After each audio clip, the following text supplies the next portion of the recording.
Padova ci definite associazione a delinquere e alcuni di noi sono indagati per questo. È ironico.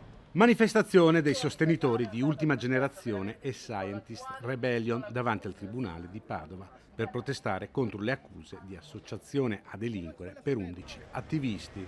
Qui a Padova appunto 11 persone sono indagate per varie cose, appunto io faccio parte di questi 11 e lanciamo una solidarietà alla criminalizzazione dell'attivismo di Ultima Generazione a Padova, che appunto alcune persone indagate sono state anche accusate di associazione per delinquere, che è un'accusa veramente molto esagerata rispetto a quello che facciamo. Cioè, nei report della polizia c'era scritto appunto una di queste persone è stata accusata per associazione a delinquere e le varie motivazioni stava volantinando in un parco pubblico, cioè volantinare in un parco pubblico per fare delle presentazioni e parlare alle persone è associazione a delinquere. Cioè siamo arrivati a questo punto, facciamo così paura alla politica che ci devono dare queste pene per farci stare zitti, quando quello che diciamo non è nient'altro che gli allarmi che la comunità scientifica stessa lancia da decenni.